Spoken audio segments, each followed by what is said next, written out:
एक गांव में एक बुढ़िया रहती थी। एक दिन वह गांव की जंगल पर लकड़ी बीनने गई। वहां सेब का पेड़ दिखाई दिया। सेब खाने की इच्छा हुई, इसलिए बुढ़िया ने वह सेब तोड़ लिया और उसे घर ले आई।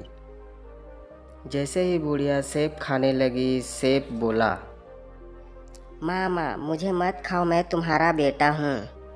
बुढ़िया अचरज में पड़ गई और उसने सेब को एक तरफ रख दिया। कुछ देर के बाद उस सेब में से एक लड़का निकला। बुढ़िया ने उसका नाम सांगा रखा। एक दिन बुढ़िया फिर गांव की जंगल पर गई और एक सेब तोड़कर ले आई।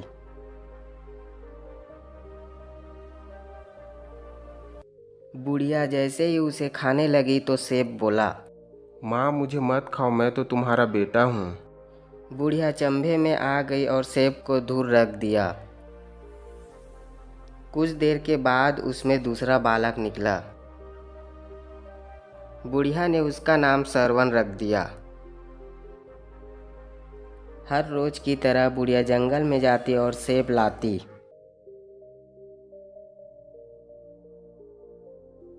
तीसरा और चौथा सेब में भी वही आवाज़ सुनाई दी जो पहले और दूसरे सेब में दी थी, और दोनों में ही लड़का निकला।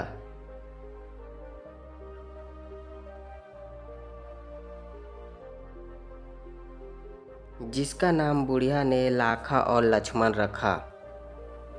अब सेब की फसल खत्म होने आ रही थी। बुढ़िया ने सोचा, एक बार फिर जहाँ और जैसे भी सेब मिले ले आऊँ। बहुत दिन हो गए हैं सेब नहीं खा पा रही हूँ। जब भी लाती हूँ उसमें कुछ न कुछ निकल ही जाता है। फिर वह एक सेब लाने चली गई। वह एक छोटी सी पकी हुई सेब ले आई। जैसे उसे खाने लगी, सेब ने कहा, नहीं नहीं माँ, मुझे मत खाओ, मैं तो तुम्हारा छोटा सा बालक हूँ। बुढ़िया ने सेब को एक तरफ रख दिया। तुरंत उसमें से एक छोटा ठिगना बालक निकला। बुढ़िया ने उसका नाम टसुक भाई रखा। बुढ़िया के पांचों बेटे खा पीकर लंबे तगड़े जवान बन गए थे, जो देखने में बहुत हट्टे कट्टे थे।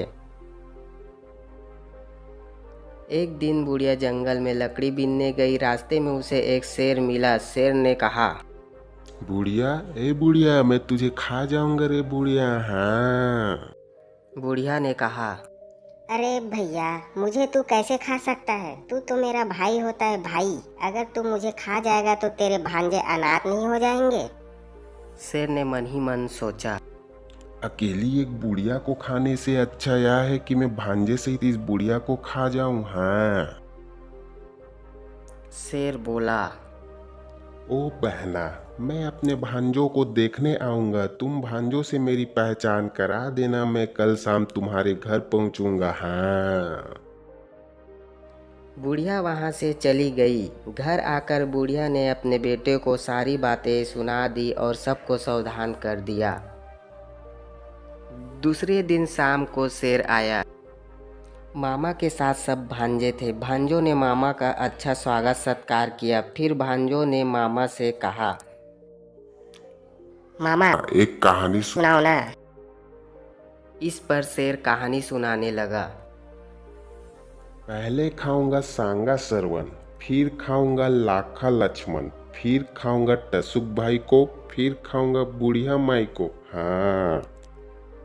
शेर ने अपनी बात पूरी की। फिर उसने भांजों से कहा, भांजो, अब कहानी सुनाने की तुम्हारी बारी है। हाँ। एक ने कहा, सुनो मामा, हाथ पकड़ेगा सांगा सरवन, पैर पकड़ेगा लाखा लक्ष्मण, सिर काटेगा टसुक भाई, दिया जलाए बुढ़िया माई।